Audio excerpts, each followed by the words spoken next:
Hello there. Today we're going to be talking about Rusted Warfare.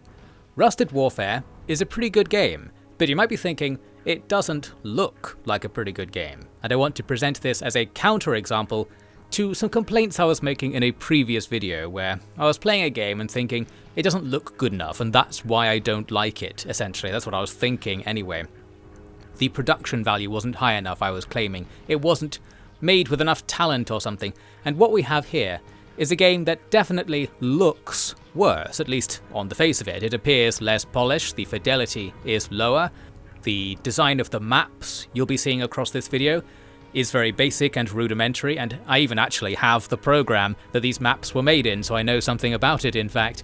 And the sound effects are weak, the music is a few like copyright-free things ripped from the internet, terribly mixed in with the rest of the sound. Generally speaking, this is quite literally some guy's bedroom game project. But why do I think it's so good then, if all of these things are problems with it? Because the gameplay, the game design is on point, and I wanted to use this to overcome my previous hang-ups about that other game, Sands of Salazar, that I was playing recently, where it seems that as long as nothing about the presentation breaks immersion, then it's fine. So we have this very rudimentary presentation, like I was complaining that other game looks like a early 2000s Flash game or something. Well, this time it really is, for all intents and purposes, an early 2000s Flash game. But there's nothing wrong with it. I guess that's the point to make. There's nothing about this presentation that, while playing, made the presentation come to mind as a factor. You'd never see something and be like, well, that looks wrong. It's only like looking back on it, it's like, yeah, I guess the sound effects suck. But like when actually playing to it and listening to those sound effects, I never thought that at all because I was so immersed in the gameplay, I was doing something. So it can be done, that's the point I wanted to make. It's not the case that a game actually needs to look good to be good, which is sort of what I started implying in my previous video, so I intended this as a counterpoint to that. Once again, this is an off-ED commentary where I just assume you've watched all of my other commentaries. These videos are basically vlogs to me at this stage. I'm just like saying things to myself in the future. I hope you enjoy getting my experience and my insight on these things. Maybe now and again I say something that's actually useful. You might be wondering, what even is this game that you're commentating on without at all introducing it?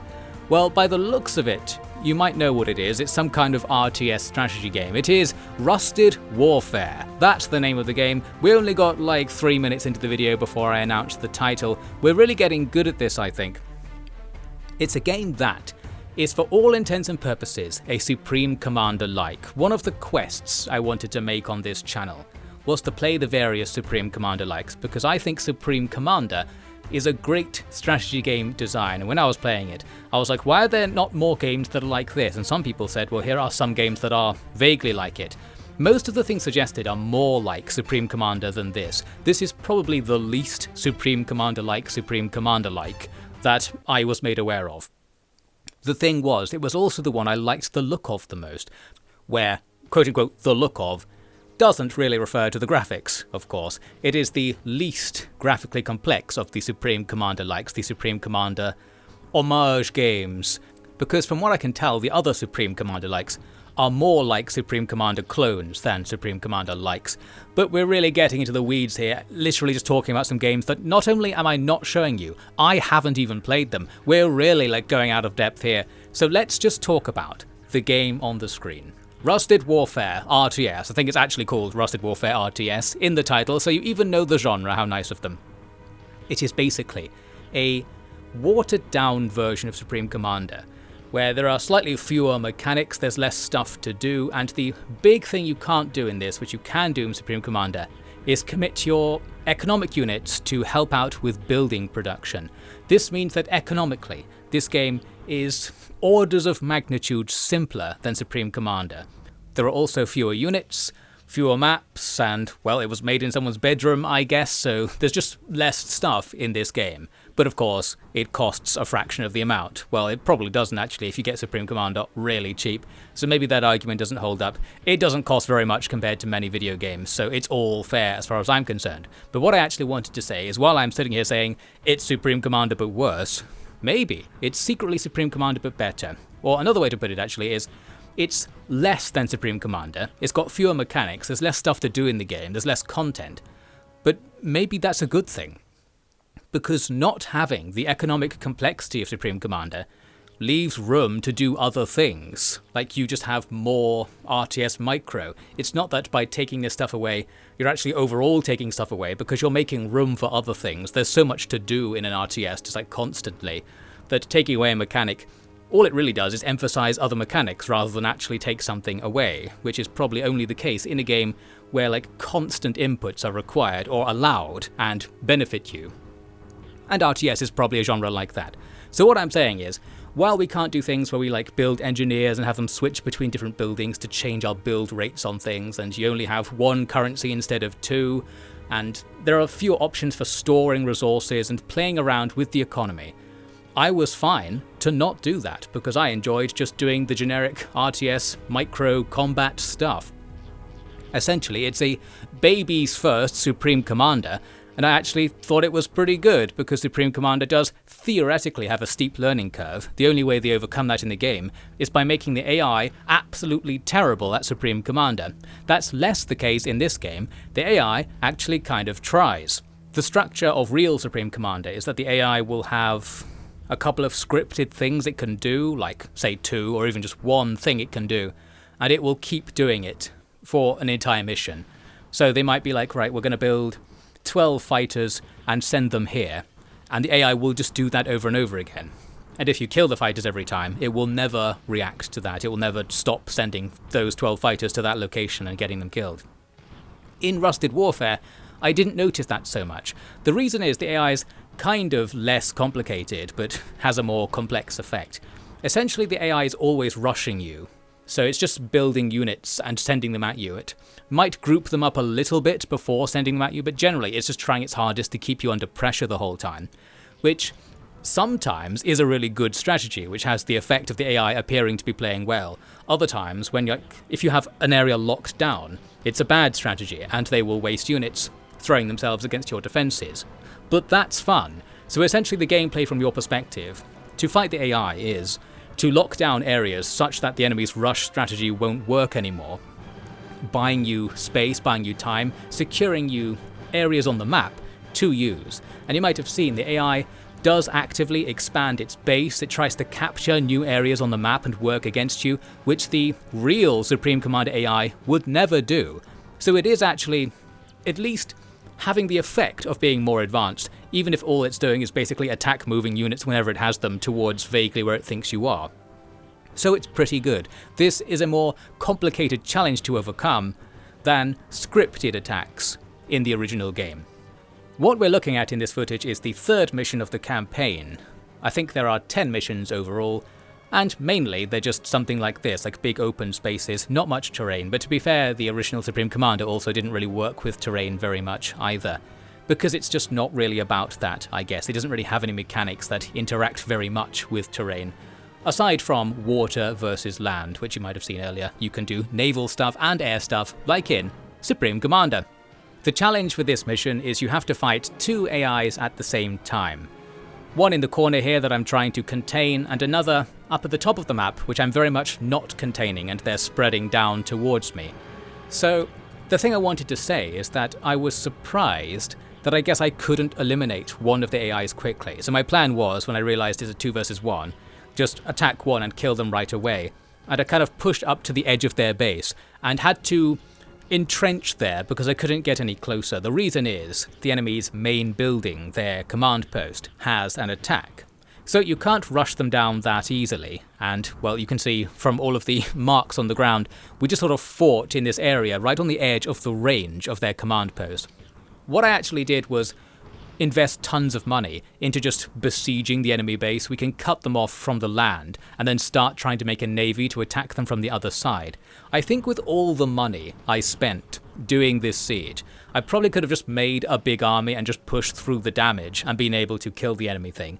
But of course, this is my initial game experience we're seeing right here, so yes, probably the strategies I was using didn't necessarily work or weren't the optimal ones. But still, I was impressed that, early in the game, I was kind of having fun, like making these decisions and thinking like, right, I'm going to go to ground here and try to lock these enemies out and try to get enough money going in the background to eventually turn to deal with the fact that there's a gigantic enemy base up there. They were sometimes attacking me, and I've got some turrets vaguely between where they're coming from and my original base, keeping them at bay. And you'll see I need to also move my defenses to face north at my siege lines as well, because the other AI started coming down to help out. And basically what's happening? I was having a good time playing a strategy game, and what I wasn't doing is ever thinking this is like a terrible 2D Flash game or something. So I was just really taken by surprise at how impressed I was, and how effective it is to make a game that's just straight up good gameplay, and doesn't worry about the production value at all. It does affect the game in the meta sense, in that the game will be less popular because it looks like this, and I'm kind of advocating against that kind of thought. I'm like, you should just play it anyway, because actually once you're playing it, the experience of playing it is much more than the experience of seeing it. Not very good for marketing, because that is seeing it, but once you're in here, Rusted Warfare is a pretty good time.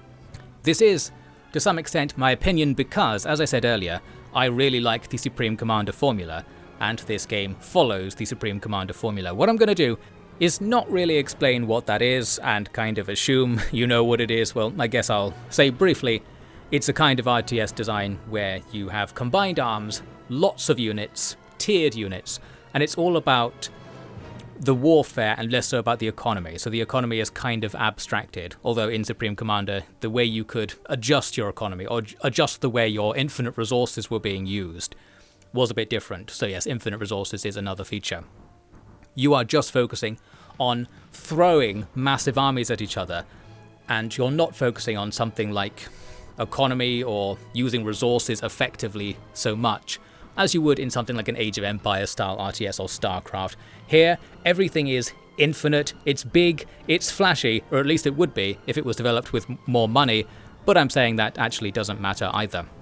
Perhaps the best way to sum it up is it's a kind of strategy game where there's a lot of stuff to think about, but true of most strategy games. But in this game, the stuff to think about's a bit cooler. You think less about like, how am I going to use this finite supply of wood, and more about explosions and like, okay, shall I make 5 Tesla mechs or shall I make 3 gigantic battle cruisers?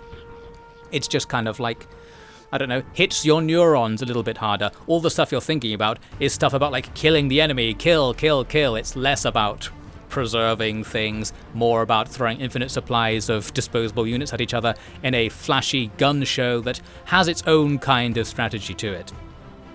And I liked it, and that's why I think Rusted Warfare is good. Now we're going to keep going through the game and just look at all of the various things that happen in its fairly short campaign, and a couple of other things as well. So maybe if you're not convinced that this little flash game where little dots are shooting at each other and making these little puffy like pew pew sounds is actually an epic warfare experience, maybe I can convince you a bit better as we go on. We ultimately overcome the 2 AIs, partially because of the going to ground strategy being so successful against a rush strategy, which I'll talk more about in a second, but also partially because of my love of the Supreme Commander-esque strategy of going Navy at all times, even when it's not a very good idea and it's a waste of money. We'll see more of that in a second. The other thing to note is that you've probably noticed this game doesn't have fog of war, although that isn't a consistent rule. So at first the map isn't revealed, but once you've seen an area, you can always see it. So if you fly over the enemy base, you get full vision on what they're doing for the rest of the game. So that's pretty cheeky. It's another simplification, effectively. You're not working with an unknown situation. And that, I guess, suits me well, because while it's taking something away, you could say, from the strategy, scouting is something I always happen to forget to do. Like, if I'm watching somebody play a strategy game, I'm like, ha, you losers, you're forgetting to scout. But I always forget to scout. And I think it's because my monkey brain is just like kill, kill, kill, as I was saying before. So I'm always more focused on just getting as many units out as possible and just thinking, like, I'll just kill whatever they have. I don't care what they're doing. I'll just make a unit mix that's vaguely okay against everything and then run at them with it. That tends to be what I do, which actually means being able to see the enemy base doesn't even present that much of an advantage to me, because I probably wouldn't react to what they're building or anything. I wouldn't even pay attention to that. Well, anyway, it's something to note, but sometimes on other maps there is actually persistent fog of war even after you've seen an area. Maybe we'll see that later. In the next mission, it tells you right away that the enemy base is easier to attack from the east, and you have this little area off to the east of the enemy base where you can make a landing and start building up to make this attack. So that's easy enough, isn't it? It's a little like strategic puzzle, like, did you know you don't have to walk straight into the enemy base? A very basic map, minimal design behind it, but again, I just wasn't thinking about that while playing. Like, afterwards I can criticize it for being so basic, I guess, but that just didn't come up to me when I was playing it. Because I'm basic, maybe that's what I'm saying. It's the basic bitch back at it again with this gameplay commentary, because it's so easy, I guess, compared to Supreme Commander, at least in terms of how much you have to think about at a given moment. I found it more enjoyable because I wasn't constantly thinking I could be playing this much better, which I seem to remember was my comment on Supreme Commander despite really liking it. Well, anyway, we're doing the plan. You can see I'm essentially going to ground here in this little corner because the enemy, as I said, will rush you over and over again. So all we need to do is come up with an efficient trading strategy. And that's part of the reason that I think defending against constant rushes is kind of fun, again, because it's basic. You know, the enemy will always trade unfavorably with you, and they don't care about it. So you can gain this almost AFK level of advantage by just setting up a base the enemy probably won't be able to get into. And that's it. Like, they'll spend their money trying to get in, you're spending your money getting more powerful. Eventually, you'll just turn the tables because of that. This is also the case in Supreme Commander. In fact, it's even more so the case because you can't get as powerful as you can in Supreme Commander, where, as I showed in my videos, you can, if you want, build 50 experimentals in your base for 2 hours and then play the mission. The game doesn't punish you for doing any sorts of preparations you want, including ones that just completely break the game. Here, you do have to play a little bit harder, so I'm guessing the game's a bit less basic in that regard. You can't completely cheese every mission. But the little bit of cheese that you do get is very nice. We do like a spot of cheese here. It's Wallace and Gromit back at it again with that gameplay commentary. Needs more cheese! And no, I can't do the voice. But as well as just building up units or something, we can also focus on making fabricators.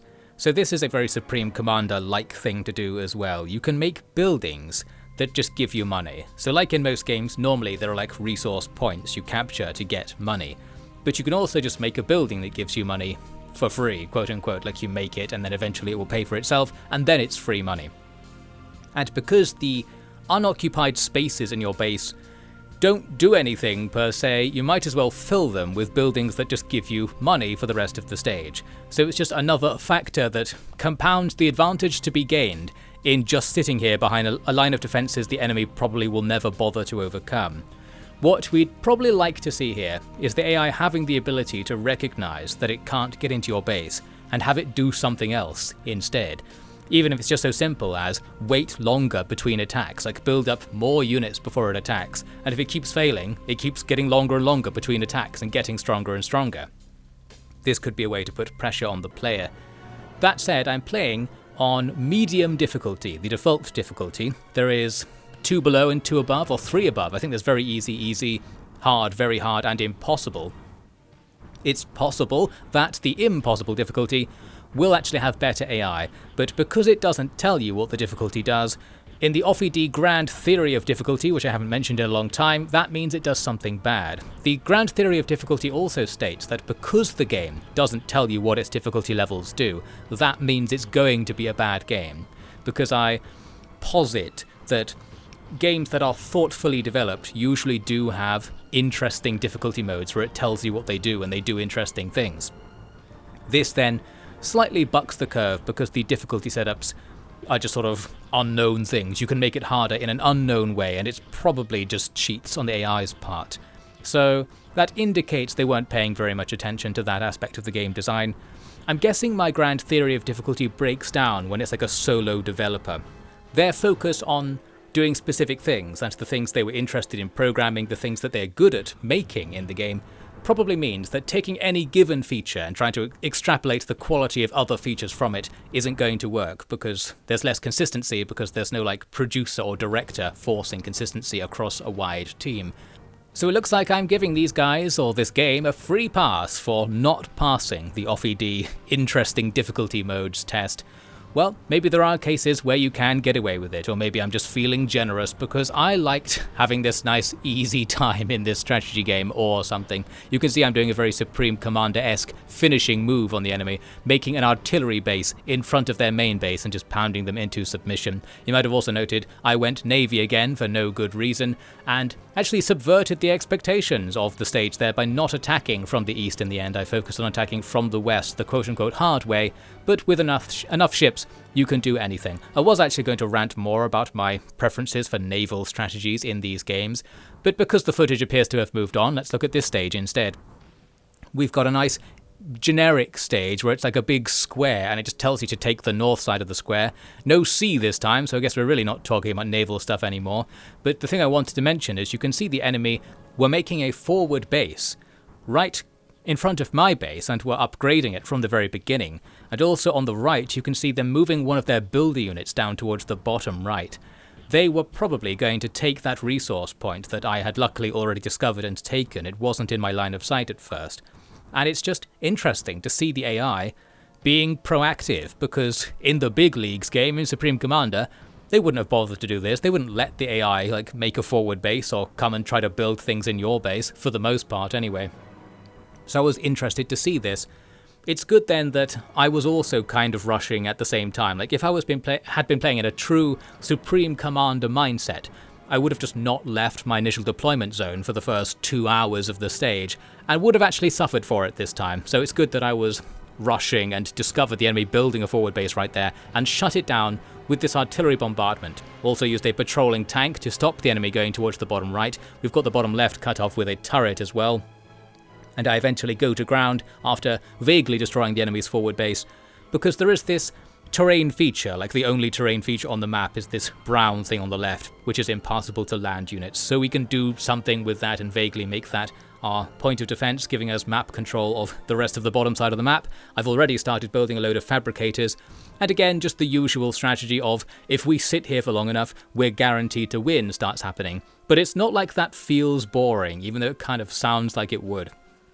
I still found it entertaining to gradually build up, no matter the inevitability behind it, and I thought the same thing in Supreme Commander. Like, the balancing is such that the player will definitely win. Like, the AI isn't trying hard enough to give you any challenge. It's less challenging despite being more complex than other strategy games. Which, I guess maybe that's the mix that I like. I like feeling like I was clever, or feeling like I could have been clever, but actually, I was doing basically nothing the whole time. That's kind of the perfect mix for my brain of being a pretentious, theoretically interested in playing a complex strategy game gamer, but actually I just want to click on the tank button. Tanks, tanks, tanks, tanks, tanks, tanks, throw more tanks at them, throw more tanks at them, yes, tanks, that sort of thing. Which I believe is a quote from Sun Tzu as well. That said, continuing a recent theme on this channel, which is doing things Sun Tzu wouldn't like.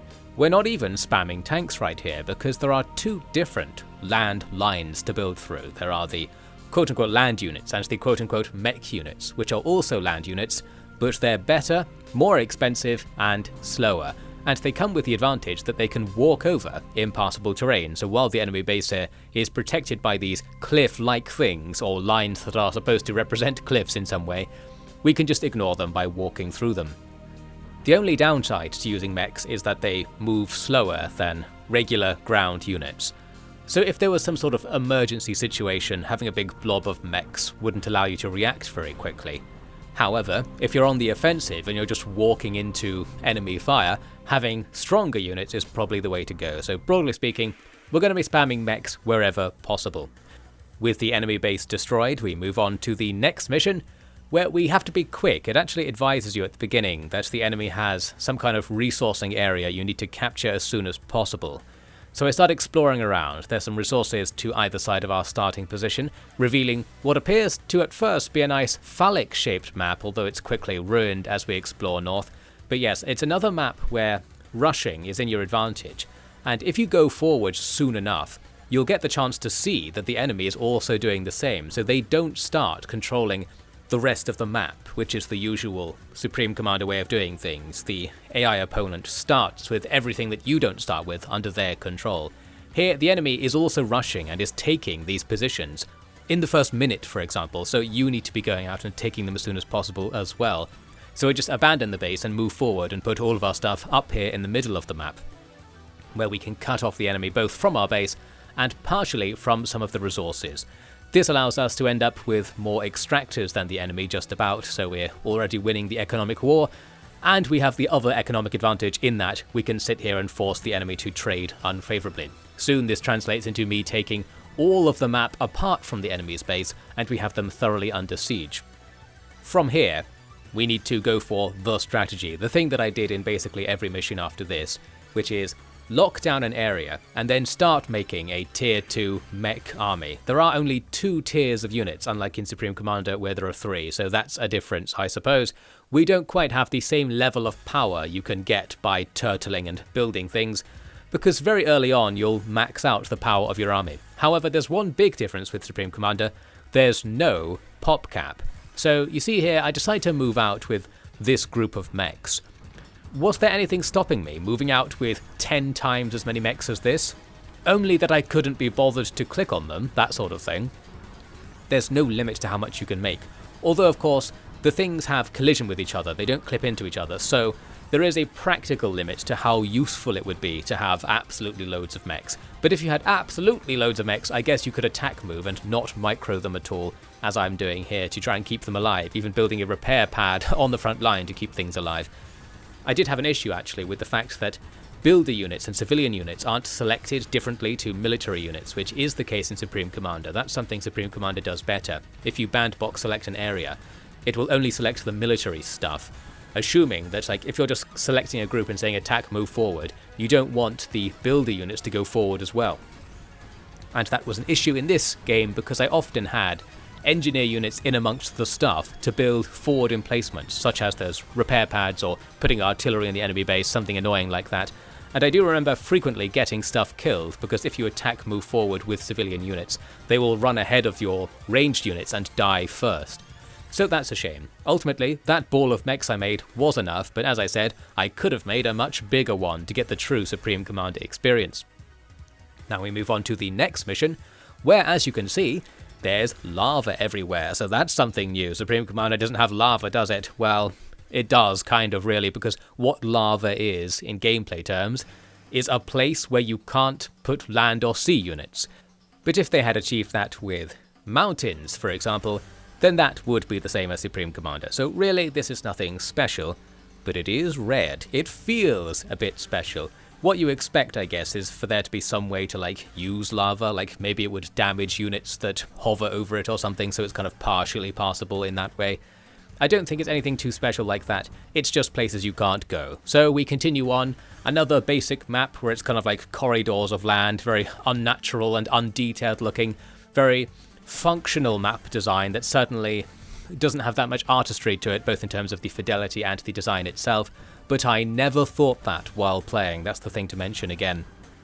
Here I am taking advantage of the very generous line of sight mechanics. If I send a spy drone out to look at the enemy base, I can then bring it home just before it dies to repair it so I can look again later, and I keep that line of sight I just gained, so now I can see the enemy's movements. Not that I'm actually going to use them, as I think I said before. It's nice to gain this advantage, but because I'm not paying attention, it actually doesn't give me personally any advantage. I was really just looking to see, like, what the terrain looks like, so, like, where's a good place for us to go to ground in such a way that it will cut off the enemy's land access to my base. That's probably all I'm thinking, and a bit north of where I am seems like the answer. Time to start making loads of fabricators in the corner, as we push off to the left to clear the enemy off of our little bit of the map, and then secure this junction here. Now my plan begins. I've got the level 2 mech factory to the south somewhere. I'll just sit here until I feel that I can win the stage. That's the plan. However, I was conscious of the fact that the enemy do have more extractors than me, the equivalent of mechs is in Supreme Commander. So it would be good, I thought, to try and take out the areas just to my left and right, even though it would then be annoying to defend because I'd have to defend 2 places. Ideally, I want to capture the little bridge just in front of the enemy's main base. But anyway, the point was, I didn't sit there to the extent I could have just sat there. I wanted to push out and try to take this corner, or at least make it so the enemy didn't have it. the enemy were resisting. And again, that's something to mention. I really feel like if this had been a Supreme Commander map, the enemy would not have resisted me doing this, but instead, that little corner would have been more heavily defended with static units and static emplacements. So it's a bit different, and I feel like this is better. You saw me there trying to patrol an engineer unit. In Supreme Commander, if you patrol civilian units, they will build and repair things that are near them on their patrol path, so I was hoping I could get that thing to repair my units as they were fighting. I think you need more micro in this game to do that. There's no automated way to do it. And that's a shame, that would be a clear improvement. So we do take out that stuff over to the left, but the enemy are now attacking me on the right. I'm going to quickly try and slap down some defences here. But then more importantly, look at this young fellow trundling onto the battlefield. The enemy have deployed an experimental unit, so of course, like in some sort of game called something like Supreme Commander, there is an experimental tier of units, which are the end game better than everything else units.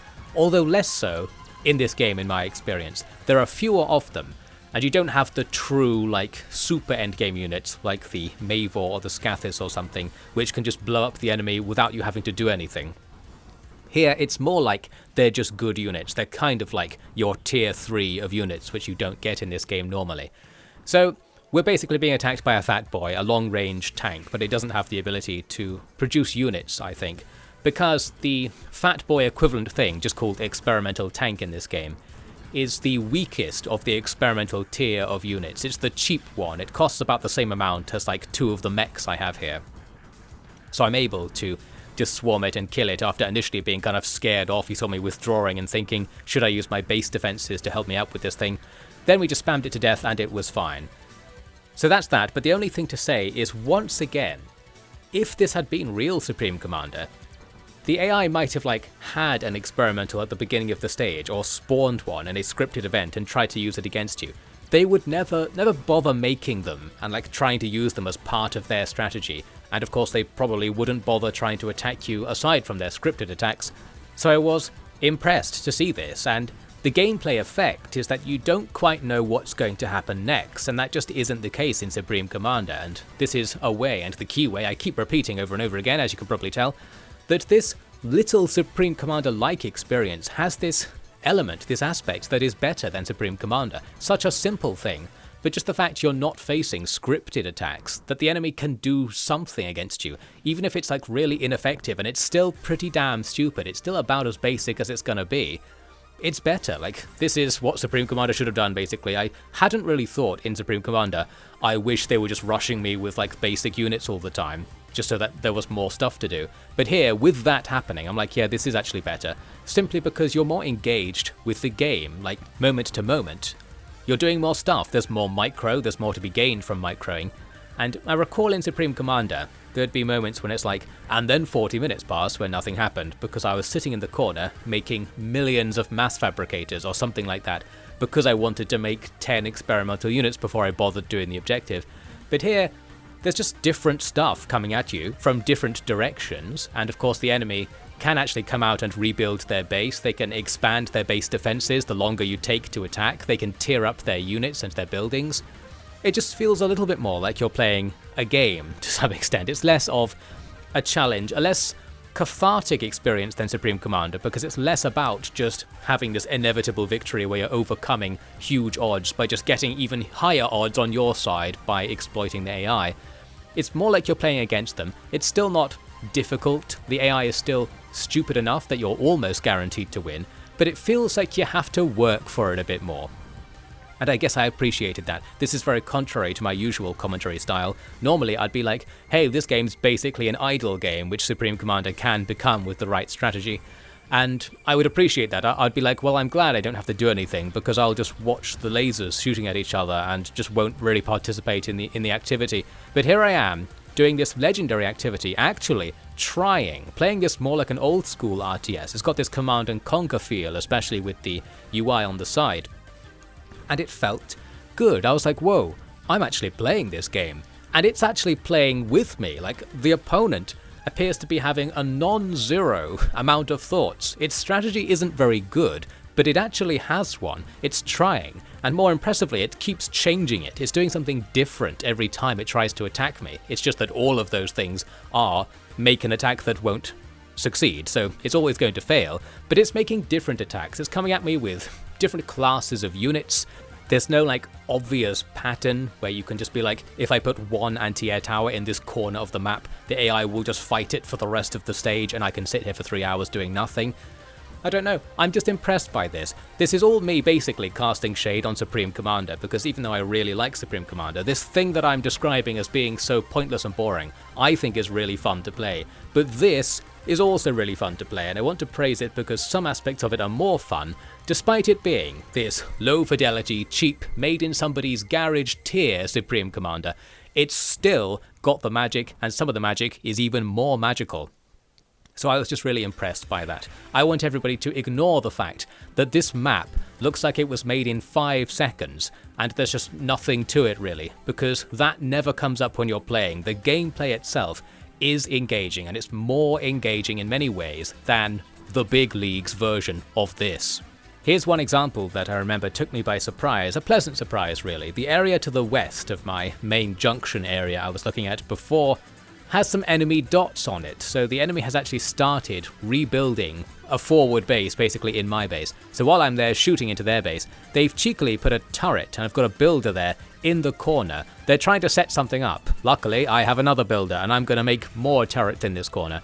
I was just impressed by that. I was like, they should have just abandoned that position, but they tried to go and take it back with, well, not enough to do anything, but they started being annoying to me, making an anti-air turret like forwards, so that would disrupt any potential air movement of mine in that area.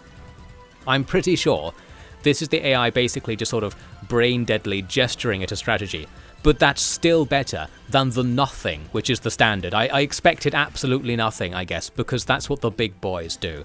There we go, looks like we're going to clear them out with this turret-on-turret action. Could have just made a unit to fight it, but I quite like dumping turrets anyway, because that means they can't do it again later, and I don't have to think about moving the unit again, and thinking about the opportunity cost of not moving the unit. That's why turrets are nice, because you can't do very much with them. You don't have to worry about the fact you're not using them very well. More high-level meta strategy consideration here. I like strategies that imply I'm not playing badly, even if they are themselves not the best strategy. I like strategies where I can't do any better. I'll just sort of limit myself so I don't think, well, I should have been playing better the whole time. I'll think, I couldn't have played any better because I only had turrets, ignoring the fact it was my choice to only take turrets. Hopefully we all understand how genius this plan is. I'm playing deliberately badly in order to feel like I'm playing well and protect my own feelings, while of course, as indicated by me talking about it right now, actually being fully aware of the lie I'm telling myself.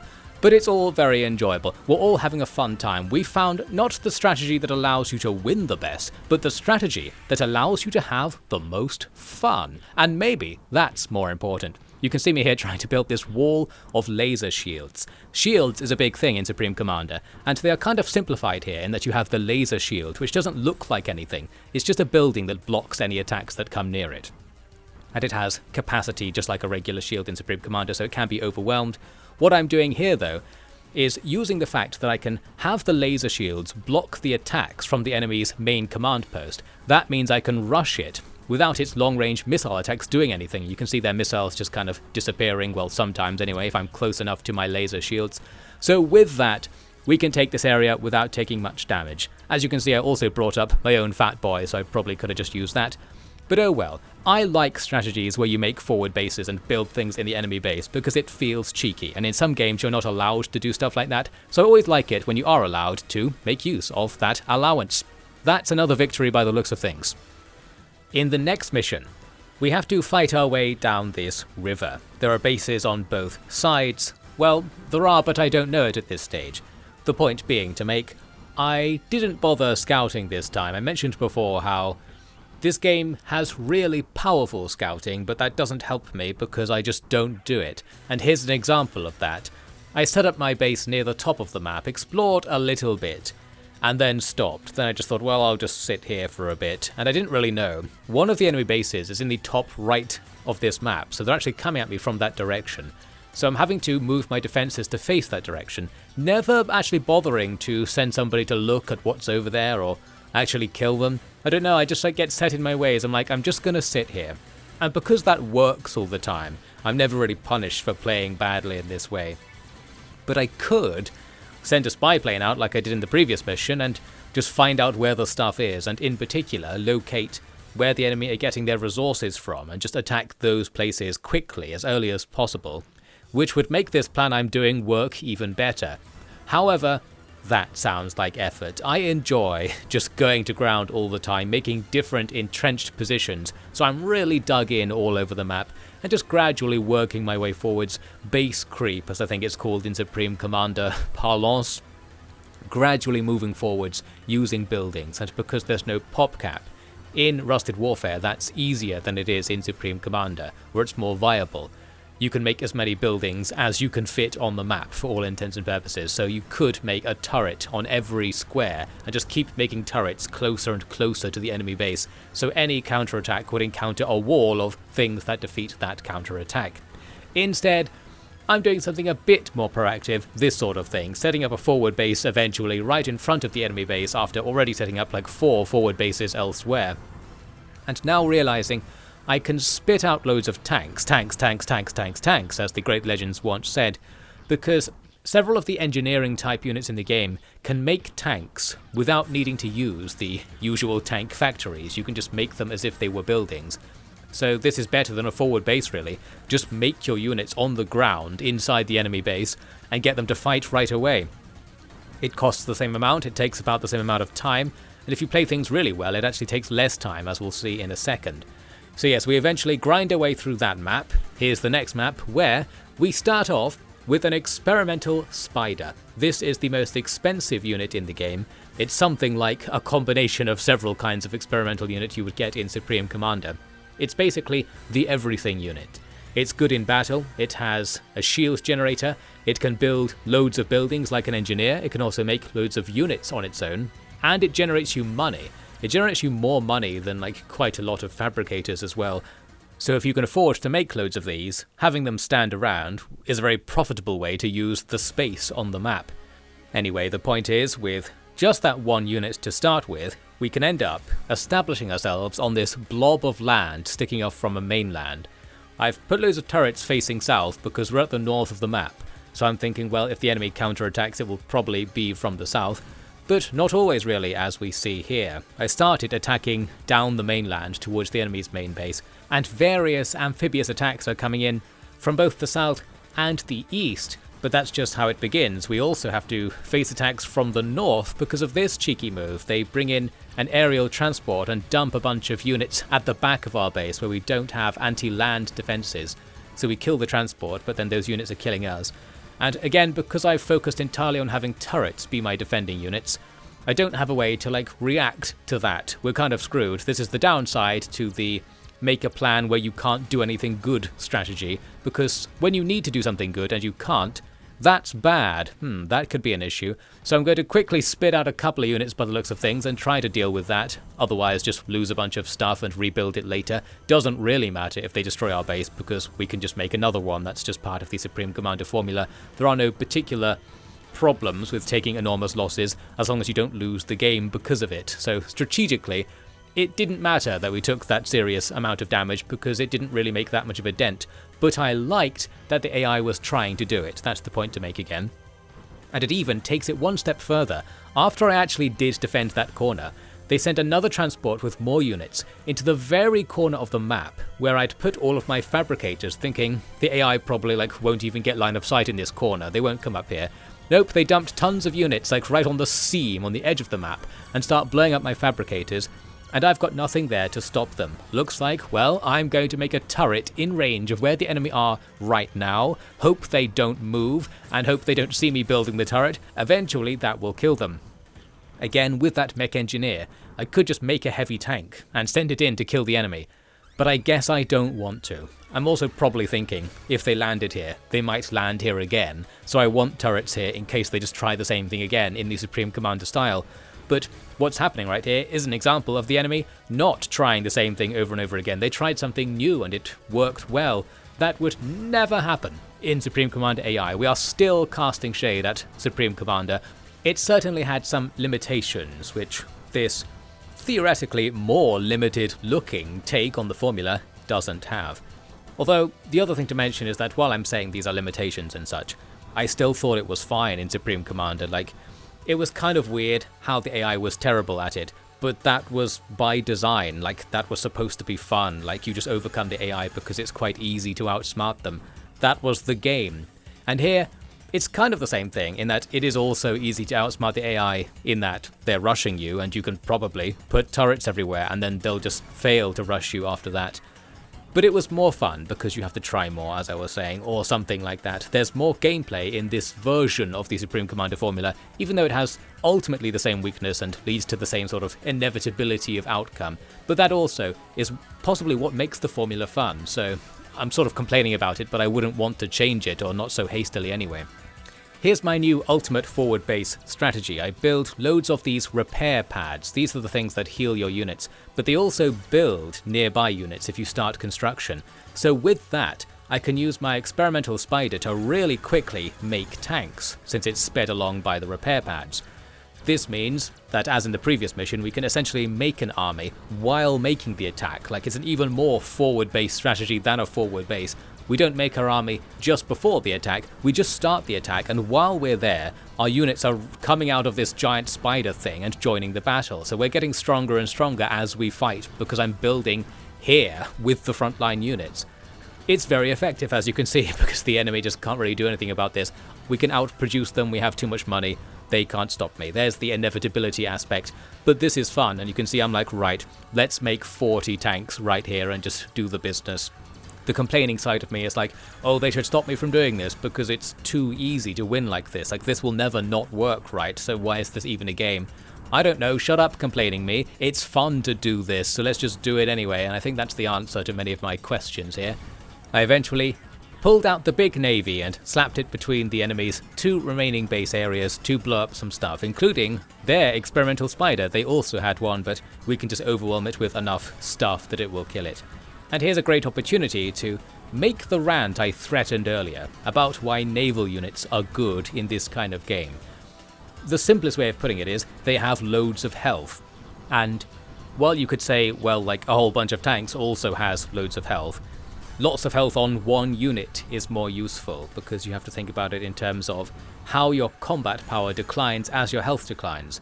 With naval units, it doesn't decline as your health declines really, because like a couple of big ships can take 95% damage. They could take, say, 50,000 damage points without you losing any offensive potential, whereas 100 tanks, who between them have 50,000 health, can't do that. They lose 95% of their potential as they take 95% damage, because that's the tanks dying as the health goes down. So, having a big ball of units that probably isn't going to get any weaker as it fights is disproportionately good. Plus, naval units tend to have long range and more fire and forget capacity, so in terms of like the real world strategy of how to play a strategy game, you want to play in such a way that it maximizes your ability to play it. Like, so anti-micro strategies are good if you're not going to actually pull off the micro required to do better strategies, that sort of idea. Plus, there's the value aspect to take into account. When your 50 tanks with 50,000 health, or whatever it was I just said, are getting killed, you are losing the value of those units. When your one battleship with 50,000 health loses all of the health, you can get that health back for free. So up until that last moment when you lose everything, you theoretically haven't lost anything yet, or at least you can get it all back for free. So that's why it's nice to have a couple of really powerful units, like that's the principle, and in practice, that really only applies to naval units in Supreme Commander-like things. They're big, long range, loads of health, they tend not to die, so they're great investments, and they tend to be very easy to use. So if you're not very good at strategy games, or can't be bothered, which is a bit of both with me, then they're just nice things to have. You can attack move them towards the coast. Almost certainly whatever's on the coast won't be able to kill them, so while they're not very useful in that they can't go further in than the coast, this is just like free damage. We could just make this attack with near certainty that nothing bad will happen, and because one of the ships here can repair other ships, any damage I take is just reversed instantly, no cost to me. That will not be the case if I was to attack with the same value, like in 500 hover tanks or loads of planes or something. Some of the value would be lost in that attack, even though the attack would probably be better, and it's worth taking that loss. For whatever reason, it's nice to sit back and be like, victory for free, both in terms of resources in-game and in terms of not having to click the mouse very many times, which is the most important consideration of all at the end of the day. And it is always at the end of the day that I play these games, which is the excuse I like to throw out for why I'm always being so lazy. It's because I don't want to do anything differently, and aren't games about giving us what we want? So here we go, in Rusted Warfare, the reason it's good is that if you don't want to play a video game, it's a good video game to play. And I actually have some supporting evidence of that particular weird sounding point to show you towards the end, so look out for more very bad comments like that coming soon. At least while I was making those comments, it looks like we have cleared everything up, and I even used some units that weren't Navy, so that's going to help us out a lot in actually finishing this off much faster. Could have done that ages ago, but I didn't want to, it seems. All this brings us to the final mission, which is a lot like the final mission in Supreme Commander Forged Alliance, at least at first, because it's kind of naval based and you start off with an ally on an island over somewhere, and you could help them if you like. And I immediately sent my air transport, which is carrying 2 builders, to go and have some engineering capacity in their base, because I just thought this base isn't going to last, is it? I need to put my base here, essentially, so we can both survive. I don't think you actually need to keep the AI player alive. I wasn't paying attention, of course, to the victory objectives, and it turns out, as we'll see later, that if you do keep them alive, they don't really participate in the battle at all, so it doesn't really help. However, it seemed like a good idea at the time. Meanwhile, my main navy is going to secure myself a personal island with no AI to worry about by taking the nearest island to me, and I keep saying island because this map is covered in islands as it turns out. So we'll take our own base over there. The project to save my ally base didn't work. Everything I sent over there in the first wave died because the enemy attacks were too strong. They've got an experimental gunship in there just killing everything. So because of that, I abandoned my base to bring everything over here to start contesting our allies' base. You can see on the minimap, it's not a very good place for a base. It's surrounded by enemy-controlled territory, and one thing I didn't really do is properly scout out what the situation was once again. It turns out there's a massive enemy base on that landmass just to the north of where the ally base is, so it's being attacked from multiple sides.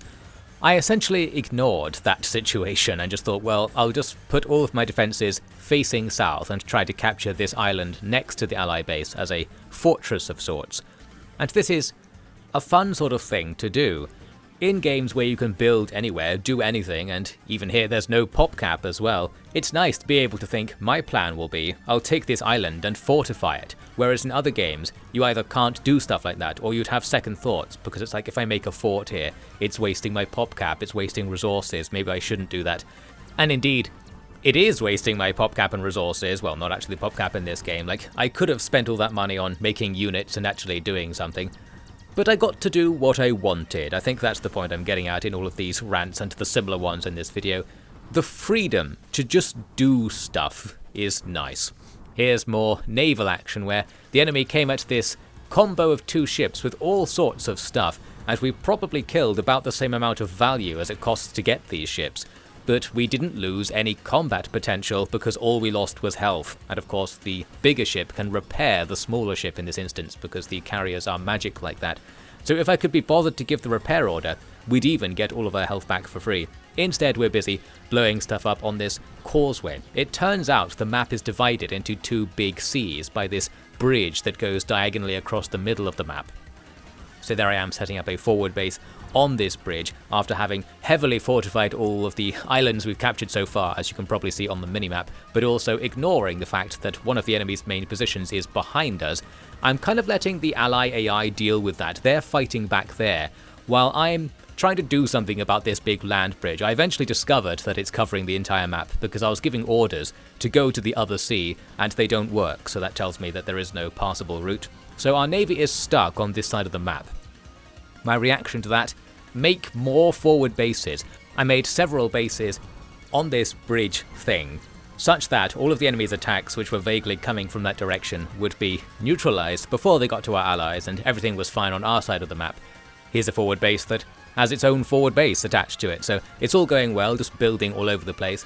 Eventually though, looks like I decided to do something about the enemy being back here. I send in several amphibious units. We've got our Nautilus walkers and our hover tanks, some Supreme Commander inspired units which can cross the water, so they'll do the business. The hover tank is the frontline thing with a shield and a close range attack. The Nautilus walker things have long range missile strikes. They're not actually that good because they take a long time to reload compared to other things. Might as well just spam loads of tanks. But anyway, that does the business. We destroy the base that's back there. What you might have hoped here is that the allies would sort of get themselves in gear and make loads of experimental units to help out or something, but really they just meandered about at the back after this, so that's nice. At least they're alive, that's good for them. I'll have to do the work, and we're going to first secure our side of the map by taking out the remaining 2 big islands the enemy had fortified and covered in units. We do that by just putting navy near them and then waiting for us to win, the strategy that I apparently like so much, and indeed it's one that works. I've got loads of money, I've got loads of other units. We could send in a bigger force that would actually just like win the fight. I don't know, I guess I liked watching the navy slowly do it. And of course, you know I like forward bases, so we're going to forward base the top half of this island, not capturing the bottom half yet. Haven't even scouted the bottom half, I have no idea what's there, but apparently I'm heavily fortifying against it. I don't know. We probably could be playing a little bit more efficiently than this, but again, I think I was having fun doing it this way, and that was nice. So here's me actually getting something useful going. I'm going to make a massive force that can go over to the other sea and look at the enemy's main base. And this massive force is a very Supreme Commander final stage-like force. I just made like 20 experimental spiders, threw in some experimental gunships and a couple of carriers to provide healing along the way, although the experimental spiders can also provide healing, I think. So, this blob will do the business, won't it? The experimental spiders have this built-in laser shield, which means any damage incoming to them is negated, damage of any kind as well, as far as I know. So, they don't take damage when the enemy attacks them. They have loads of health anyway, so it wouldn't matter if they did. And the damage we're doing back is going to be multiplied by the fact that the experimental spiders have quite long range, so it's a decent unit to blob up. Like the ones at the back are probably still going to be able to fire at things. That means if I was to attack move through this enemy base, that would spell trouble for this enemy base. Uh-oh, looks like I did attack move through this enemy base, and that's how we're going to win this stage, obviously. I quite liked these fire bats I'm adding in, the experimental gunships. That was always a thing in Supreme Commander, that high-end gunship spam is overpowered. It gives you a lot of damage potential without like taking up much space on the map. Maybe that's the thing with it. You still see in multiplayer in the modern age people complaining that gunship play is overpowered and just defeats everything. And I guess it does, but it works as a very nice complement to also having overpowered ground units because you can put them on top of each other and have even more DPS. I'm sure that Rusted Warfare is not balanced to the extent that Supreme Commander or like Forged Alliance Forever is now. All I'm doing here is just saying Supreme Commander because I need this video to be related to Supreme Commander videos in the algorithm, so if I say it enough times, I think that does get picked up on. I think the algorithm to some extent looks through the auto-generated transcript to see what keywords are being mentioned quite a lot. So Supreme Commander, Supreme Commander, Supreme Commander, that's probably the only way I'll get somebody to watch this video. I guess while I'm here I'll mention Minecraft. This game's a lot like Fortnite in my experience. Finally, a game that's better than Fortnite. The replacement for Fortnite is here. I spent 24 hours in Walmart and built a fort or something. Uh-oh, streamer fails. You might know that I actually don't know what is popular on YouTube. I don't really venture out of my corner of YouTube. I have no idea what people are watching. I think it's just like podcasts or something. I don't... Can someone write in the comments what videos are popular on YouTube? And mention their full title so we get all the keywords linked up, and then I'll keep mentioning those videos constantly in my future videos. Okay, we've got the strategy down. Now back to the strategy of playing the game. And what I wanted to do is not end the video here, because even though we completed the game, there was more stuff that I ended up doing in Rusted Warfare, so let's keep vlogging about it. What is this? There's some kind of survival mode, where you just have to defend against theoretically increasing strength waves. It's only that in practice they don't increase in strength very much. So you can see the enemy are coming at me with loads of like tier 1 tanks, like 30 tier 1 tanks, but I've got like a billion experimental tier units patrolling around on this massive wall of fully upgraded tier 3 turrets and repair pads with a navy on both sides, with tons of fabricators, functionally infinite resources.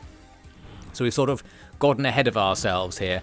If I wait for like 10 years, maybe the waves will increase in strength to the point they could challenge this. It just kind of seemed like they weren't. The point is, there was a cool survival mode feature, but I think it's too easy, essentially, or it doesn't get hard fast enough. You can way outpace what's going on. Still, I enjoyed playing it. It's one of these things where I'm using the phrase play it very liberally. I enjoyed looking at it. Like, you set up this base that can't be defeated, and you just sit back and watch it not being defeated. Like, yeah, that's what I thought every single time, as they keep trying to get in and they keep failing. And you get to a point when you don't have to do anything at all, which is evidenced by me here just looking at it, I guess. I enjoyed just looking at it, a factor we'll get back to in a second actually. Alongside the campaign, there are a bunch of these challenge stages, so we'll do the final one here. The point to mention is check out these thumbnails. They're really bad. Did I think that while playing? No. Again, I'm bringing up this potentially confusing point that I didn't really think about the low production value at all while playing. It's now, like, looking back on it, I'm like, what the? Look at those MS Paint tier thumbnails. Like, did they spend any more than 5 seconds producing those?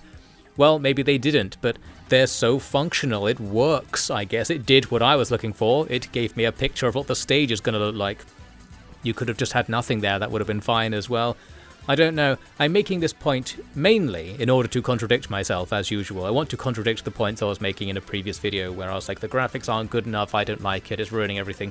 Here it's like, well, the graphics aren't good enough, that's probably like an almost objective thing to say, but it doesn't matter at all in practice, therefore it's not an objective thing to say.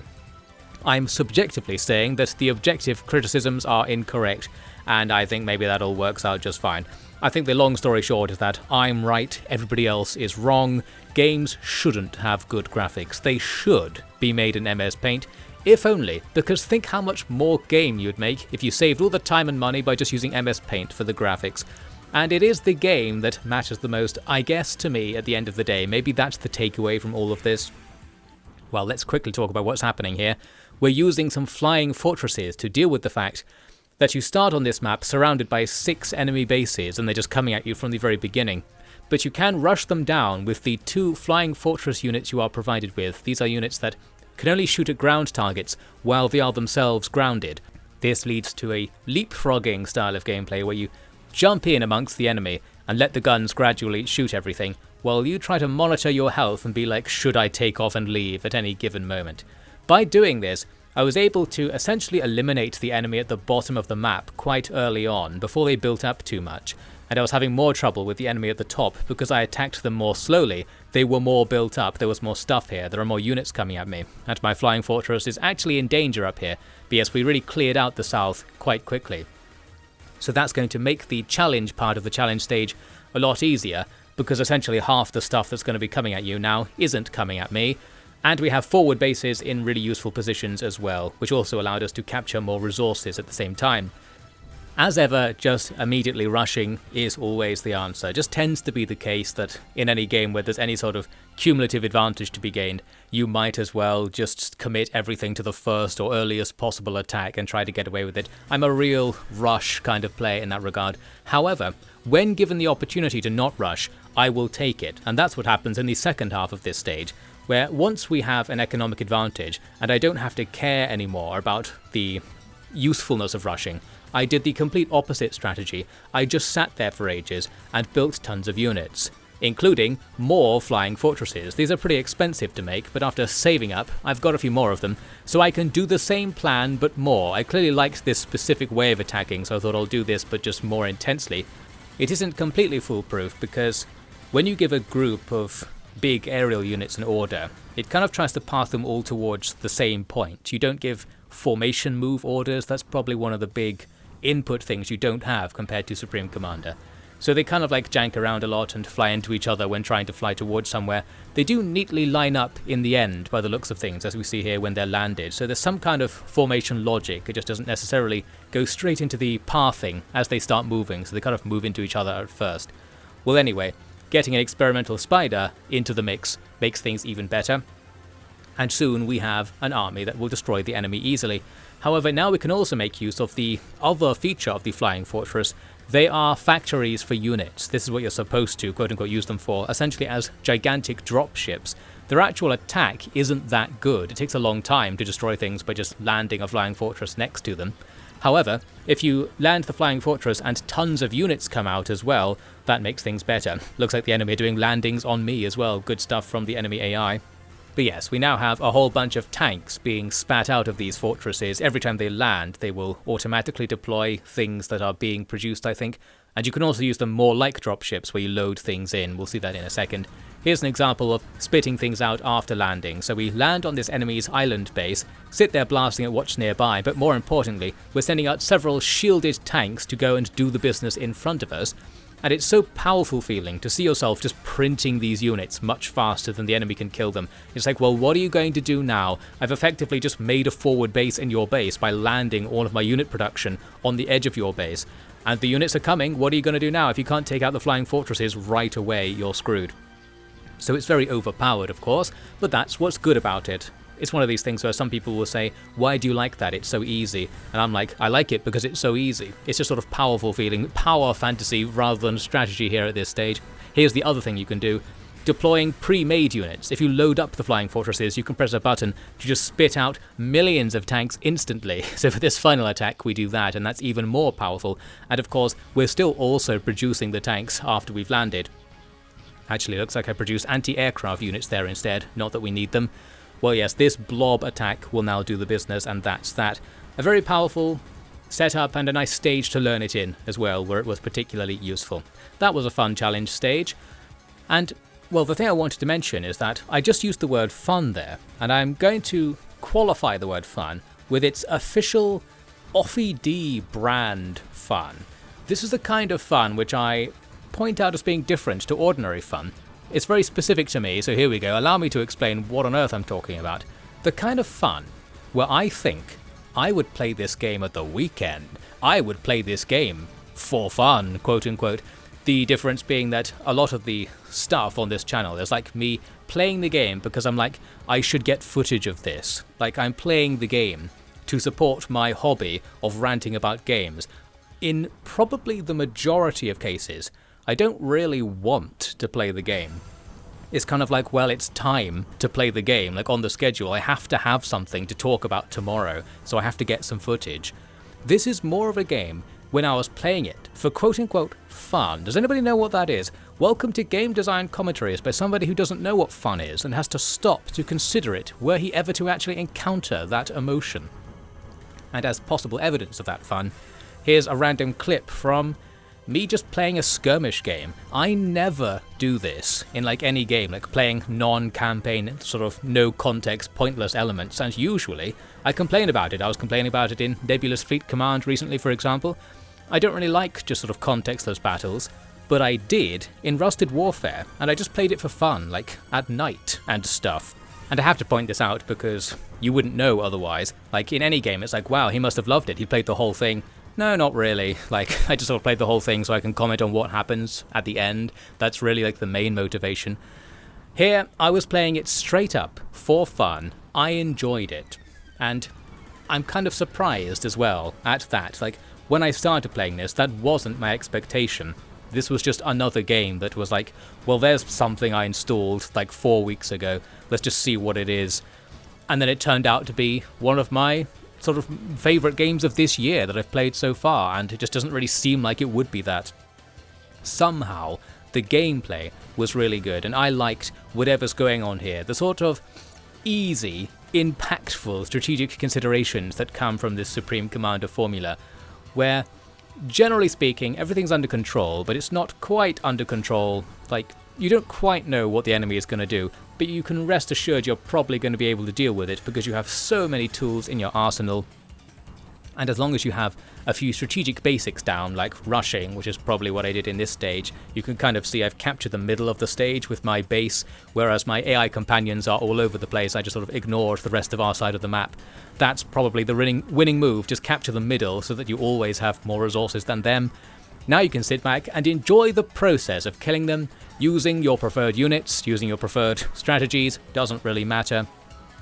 Well, it's a strange thing. I'm only pointing this out because if you've watched like every Offie video, you'd note that I never do this kind of thing, and I would rarely actually bother mentioning whether a game was fun. In this case, I found this stuff to be enjoyable. Maybe we've just encountered by sheer chance something that I like, and I can't justify it or give you a real game design, oh, everybody should like this, it's objectively good. I happen to like this for one reason or another. There you go, that's the top tier commentary. You invent the one reason or another for yourself in your mind. I suppose the thing to point out is just the appearance versus the experience, which is the thing that I actually can't get across in a commentary. It's better than it looks, in every sense of that phrase. That's probably the sum-up review of the entire thing. The entire game feels like a tech demo for a really good but more expensive game. So if you were to make a kind of watered-down version of Supreme Commander, which is what I think the actual owners of Supreme Commander wanted to do and failed to do, Rusted Warfare is an okay way of doing it, where it keeps a lot of the strategy but takes away some of the other things that I guess got in the way maybe, or prevented people from getting into it so much, like all of the heavy economy micro. Maybe that was a problem, not quite sure. But it also adds in a few things of its own, and just the scale is bigger. Things like removing the pop cap makes a real difference to the feel of the game. Just being able to do whatever you want. I don't know, it's got better game feel. We can go with that old classic comment, which can just mean whatever you want it to mean, quite useful. So yes, I could imagine a kind of Rusted Warfare 2, where it's basically just a higher production value version of the same thing, with cooler sound effects and bigger maps. And that would be absolutely fine. Throw in a couple of units or something, maybe update it from MS Paint to Photoshop tier thumbnails in some areas if you really wanted to, if you really wanted to make the sales. And that would be about it. I'm kind of fine with this as a strategy game design overall. And it kind of feels like, looking at it, that I want to play it again. And that again is something that rarely happens to me as I stand here ranting about video games for my own amusement. Towards the end of this skirmish, it was good to see the AI had bothered to build on these little islands off to the side where there's no land pathfinding route here, so I thought maybe the AI would just ignore these points if they don't start there already or something like that. They do build here, although that said, it built a base which couldn't make amphibious units. So they built a stupid thing there, but I was glad to see they bothered to have the initiative to send their builders to that location, because it is a good place for a forward base. Anyway, we win this battle and capture this massive 8, or whatever this place is supposed to be. Very good stuff. There are bajillions of maps for this game, and it's a game where, because it's quite easy to make maps, you can custom make them and download them from the Steam Workshop and stuff. There's an infinite supply of maps. They're made in a program called Tiled, which I think I might have mentioned way earlier. I have myself, because a video game I happen to have worked on called Godless Tactics also used Tiled to make its maps, so I have some familiarity with where these maps must have come from in the first place. Now, what am I doing here? Here's the final thing I did in Rusted Warfare. I decided to stop playing the game entirely. Now we're finally in full Devon mode. I'm spectating a skirmish game, and if I would never play a skirmish game, I certainly would never spectate a skirmish game. The reason I was excited to do this anyway was, well, for two reasons. First, you might recognise the map. It's Setton's Clutch from Supreme Commander, which is the multiplayer map. You can play on that in Rusted Warfare as well if you like. And also, I've got the AI on impossible difficulty for this fight, so I wanted to make the AI fight itself to see what it would do, see how the difficulty was different, although it's going to be hard to do that, and also just watch the drama unfold, I guess. So we see that the green team has an early advantage, taking both of the islands off to the sides of the map, and also the middle as well, so it kind of looked like green was just going to steamroll this from the beginning, but they didn't, and a very long battle ensued. And looking at the recording, I watched the two teams fight for 49 minutes, so clearly I was enjoying myself watching this pointless battle. There's just always something going on because of the Supreme Commander formula. There's always different moves in the air and at sea and on land happening simultaneously. Looks like the red team had a tiny bit of a toehold on this island over here with a turret, but unfortunately it doesn't last. However, they're trying to take it back right now. They come in with this landing, but it's only 5 units. So there's that rushing thing I was talking about. If they had kept the 5 units and come later with 10 units, this might be better. Sending in just the 5 isn't going to be enough, primarily because the AI doesn't recognise that it can't go into range of turrets and survive. That's part of what makes it kind of easy and also fun to fight the AI. They're very willing to take a fight they will lose, so you as the player get to win a lot of fights as a result. But it's also possibly framed as a problem here, in that maybe it would be good if, on the higher difficulties, the AI doesn't walk into range of units that can just kill them instantly.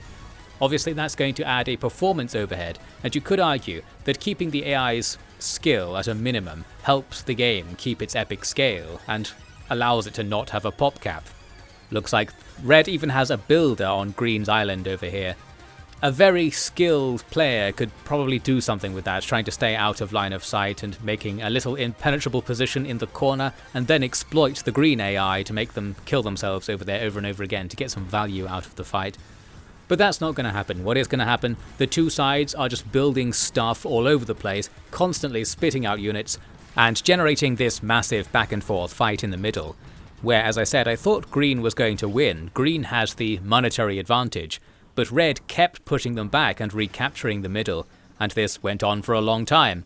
So I sat here watching it, and as we watch it, I thought what I would do is mention some stuff that's bad about the game, because I've been talking about how I liked the game, and I wanted to really hammer home what sucks about it, just so we all understand this is a complaint video or something. It's one of these things where I was talking earlier about what a good YouTube video should be like. Should it mention Fortnite 500 times? Well, the old logic was that a good YouTube video should be filled with negative comments. I don't believe this is actually true. I think the meta has turned at some point, and you shouldn't just complain about everything. We're going to complain about everything right now, just for a second. What's bad about Rusted Warfare? Well, the sound effects suck. That's the main thing that comes to mind when I think, what would I change about Rusted Warfare? The sound effects. A weird thing to mention, you probably can't even really hear them in this video. They're really weak and unbeefy and much worse than Supreme Commander. And if you were going to do a presentation improvement, in my opinion, going for the sound effects first is the way to do it, because, well, it's easier to start with, and it does have a big impact. Whereas updating the graphics would take a long time and would have a relatively smaller impact versus the effort you're putting into it. Another thing that's bad is there's only one faction, so there's no sort of faction versus faction meta or anything like that. There's also no context to anything, normally the sort of thing I would complain about endlessly until the end of time. And in some of my videos I've played games and I've just said, this game's really good, but because of the lack of context I hate it. And I've just abandoned games entirely because there's no plot or something like that. Here we have the absolute opposite. Rusted Warfare has this 10 mission campaign where there's no connection whatsoever between the missions, no plot is delivered or required or ever assumed to have been in the works or anything like that. It's just some strategy gameplay, here's some gameplay situations, just do them, don't ask questions, don't ask where these units are coming from, don't try to think, don't try to get immersed, just do the thing. And as far as I was concerned, in this game it was enough to just do the thing, whereas in other cases I've complained that it wasn't. So I'm going to bring about this hypothetical complaint, that I at least should be more annoyed that there's a lack of context and no plot, and there isn't really a game, a cohesive game, using the mechanics of Rusted Warfare. It's just loads of instances of the mechanics of Rusted Warfare, and I found them immersive enough on their own to not require the usual other stuff that I would ask for. I think I'm accidentally complimenting the game again in my complaints session, so it's not going very well. One thing I really didn't like actually is when you zoom out, as we saw just there, the icons showing your units are really kind of hard to see. They're translucent, so you don't get that Supreme Commander thing where you zoom out, everything becomes an icon, and you can see what's happening at a glance, including seeing ammunition flying between units, so you know which things are firing at other things. There's no similar zoomed out experience, so you probably noticed I played almost the entire campaign zoomed in, so relatively zoomed in compared to how zoomed out I could have been, because the zoomed out mode isn't as useful as it is in Supreme Commander, so some UI changes there would be really helpful, I think, as well. And I guess we can complain about the thing I did touch upon several times in this video, that the graphical fidelity is low. But again, I kind of deprioritize that. I kind of think if I was updating this game to make the remastered version or Rusted Warfare 2, I probably wouldn't focus on making the graphics much better, because it just really doesn't strike me as mattering very much. It's one of these things where, yes, it would be better if the graphics were better, and if it was in 3D and you could change the camera angle and stuff. You know, if it was like Supreme Commander basically, I'm just describing Supreme Commander almost precisely, it would be better if it was that. But in terms of a trade-off, that's not necessarily going to work in practical terms. As in, to make that part of the game work in that way, that's 80% of the budget gone. That's the hard part to do. I'm more interested in saying, well, it's worth trading for worse graphics if what you get is more stuff. Like, we trade it for having better performance, we trade it for having more gameplay considerations be made. And in the case of this game, where it's made by like one person, just the game having mechanics is a trade-off with like graphics, because there isn't time to make a game and make its graphics if you're one person, something like that. So when I say like, you don't need the graphics, I'm kind of coming at it from that perspective, as in, if you had the choice between adding some gameplay mechanics and adding some graphics, the gameplay mechanics are more useful to a certain kind of player, and to another kind of player the graphics are more useful. And if you're like marketing a video game, you probably actually want to go for the graphics. Like, if I was the producer overseeing the production of Rusted Warfare, I'd be like, who cares what the AI is like? Just make the graphics good, because that's most of the work of making a product, is making the graphics good. Making an immersive game that a weird guy like Devin would just sort of stare at for 49 minutes for no particular reason, well, that's where the mechanics come in. And it's a careful balance, because you can add too many mechanics and ruin it in some way, and it's going to be different, the preferences for every single person. Therefore, it's virtually impossible to do this correctly, but it's cheap, and it's good. Which I guess is the overall comment on Rusted Warfare. Cheap and good, huh?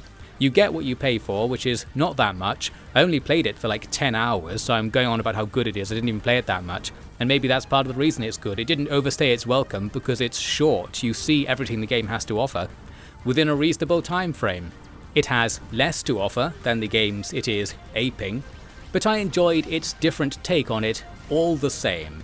And I like the simplicity of it, and the ease of access, and the way you could just boot this game up and like run it on a potato. There's no loading or anything like that. Oh, that reminds me, there was actually another bad thing I was going to say about the game, which is its accessibility, or tutorialization, I guess. Because the only reason I was able to get into this game is because it's virtually the same as Supreme Commander, so I knew what I was doing from the beginning. In terms of normal beginner experience, I don't think the game is very good, because it probably doesn't explain itself enough to really get started, or like understand the tiering of units and things like that. The units will have stats as well, and they're kind of hard to look up. They're in a separate menu, and it could present itself better in that way. You could certainly imagine like a novice gamer not really being able to play a game like this, because it just kind of looks complicated or seems complicated.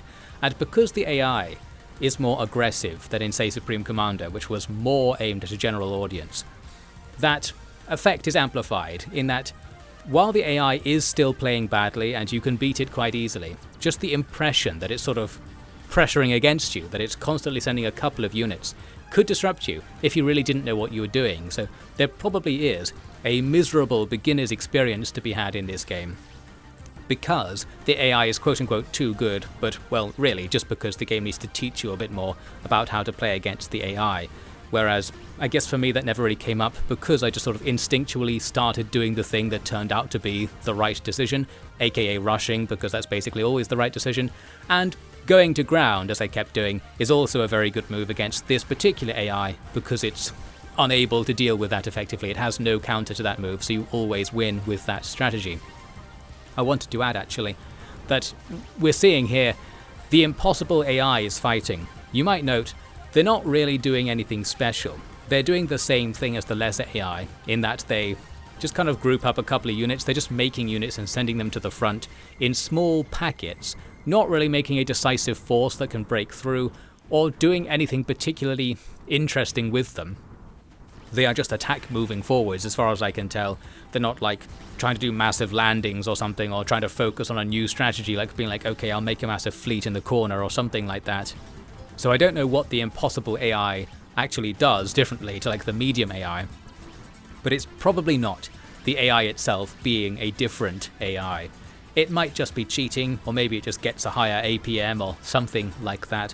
This game does miserably fail the grand theory of difficulty test, because it does not tell you anything about what its difficulty levels actually do, and that's usually bad news. And I would expect it to be bad news in a game this sort of lo-fi. They probably haven't bothered to make multiple AIs because it's difficult to do it. It can be done, but you have to be really interested in doing it, essentially, in the programming side of doing it and the sort of maths side of doing it. It's kind of annoying, and I speak from experience, having done such things myself. In the world's greatest strategy game, Godless Tactics, the different levels of AI actually are different AIs that have different programming. They just kind of function the same in practice. because a lot of the programming strands for the hard AI is like, look for this opportunity, and if you can't find it, just do something stupid instead, whereas the easy AI doesn't really look for the opportunity and just goes straight for the stupid thing. In many cases, they end up looking the same. So it could be something like that happening here in Rusted Warfare as well. The only other thing to mention is that the AI doesn't make, even at the highest difficulty, many fabricators, the thing that gives you money. And obviously that's a big deal in terms of like how good the AI can be.